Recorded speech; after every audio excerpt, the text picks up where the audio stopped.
सुप्रभात। करें योग रहे निरोग की श्रृंखला में आज का हमारा आसन है पादंगुष्ठासन। सीधे खड़े हो जाएं, हाथ अपने शरीर के साइड में रखें, सांस छोड़ते हुए कूल्हे के जोड़ों से झुकें। नीचे झुककर अपने दोनों पैरों के अंगूठों को हाथों की पहली 2 उंगलियों से पकड़ लें। फिर सिर और धड़ ऊपर करते हुए सांस अंदर लें। सांस पूरी तरह अंदर लेने के बाद सांस छोड़ते हुए सिर और धड़ को नीचे झुकाएं। जितना मुमकिन हो उतना धड़ को टांगों के करीब ले जाएं। आसन में रहते हुए सांस बिल्कुल ना रोकें। जब सांस अंदर लें तब धड़ को थोड़ा सा उठाएं और लंबा करने की कोशिश करें। जब सांस को छोड़ें तब आगे की तरफ और गहराई से झुकने की कोशिश करें। कुल मिलाकर 5 बार सांस अंदर लें और बाहर छोड़ें ताकि आप आसन में 30 से 60 सेकंड तक रह सकें। धीरे धीरे जैसे आपके शरीर में ताकत और लचीलापन बढ़ने लगे आप समय बढ़ा सकते हैं। 90 सेकंड से ज़्यादा ना करें।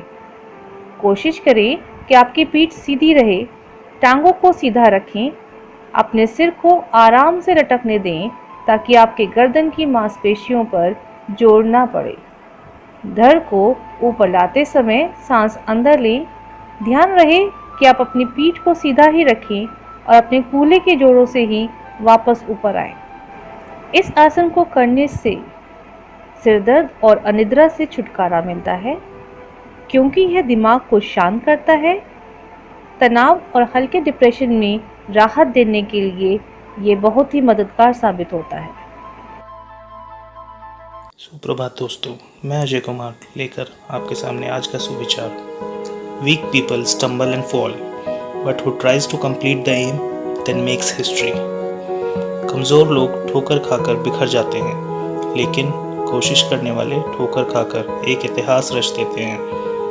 अर्थात अपनी विफलताओं से परेशान होकर प्रयास करना नहीं छोड़ना चाहिए, अपितु उनसे सीख लेकर सफल होने का प्रयास करते रहना चाहिए। धन्यवाद। नमस्कार, मैं ममता अग्रवाल आपके सामने आज की कहानी खरगोश और भेड़िया प्रस्तुत कर रही हूँ। एक बार की बात है, एक जंगल में एक भेड़िया रहता था। एक दिन वह बहुत भूखा था, उसे कोई भी शिकार नहीं मिला था। ढूंढते ढूंढते उसे एक खरगोश दिखाई दिया। खरगोश को देखते ही भेड़िया बहुत तेजी से उसका शिकार करने के लिए उसकी ओर दौड़ा। जब खरगोश ने भेड़िए को अपनी ओर आता देखा तो वह भी तेजी से दौड़ पड़ा और जाकर अपने बिल में घुस गया। भेड़िया बहुत निराश हुआ। वह खरगोश से बोला, खरगोश भाई, तुम्हारा शिकार करने के लिए मैं इतनी तेज दौड़ा मगर फिर भी असफल रहा, क्यों?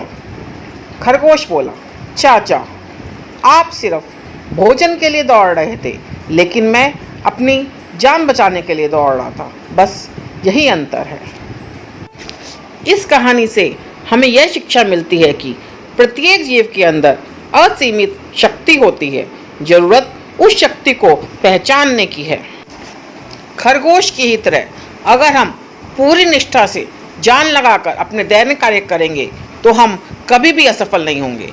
हमेशा सफलता हमारे कदम चूमेगी। धन्यवाद।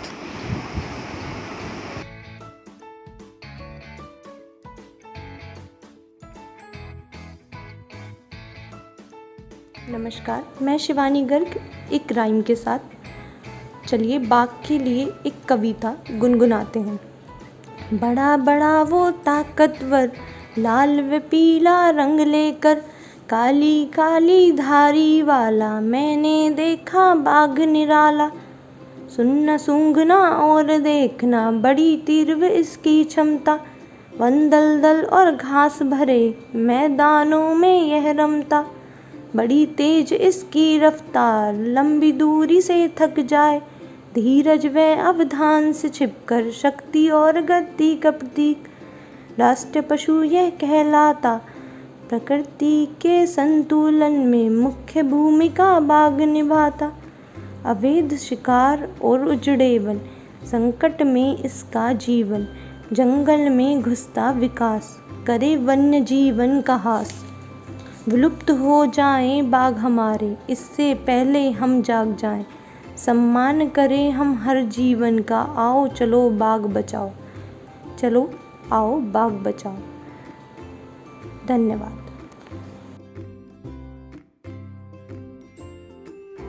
सुप्रभात। अपना शहर मेरठ में आज हम बात करेंगे पंजाब रेजिमेंट द्वारा 1971 में भारत पाक युद्ध में मिली जीत के बाद 1972 में स्थापित शीशे वाले गुरुद्वारे की। शीशे वाले गुरुद्वारे की शिल्पकारी एक नई नज़ीर है।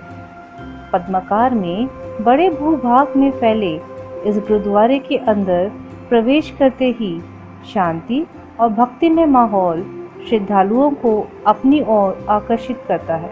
यहाँ के रखरखाव की जिम्मेदारी फौज की होने के कारण व्यवस्था हमेशा चुस्त दुरुस्त रहती है। बाबा दीप सिंह जी शहीद की तस्वीर व उनके नाम की अखंड ज्योत गुरुद्वारे का अभिन्न अंग है। तो आप कब जा रहे हैं शीशे वाले गुरुद्वारे में मत्था टेकने? जाइएगा जरूर। धन्यवाद। नमस्कार बच्चों, आज इंटरनेशनल टाइगर डे है।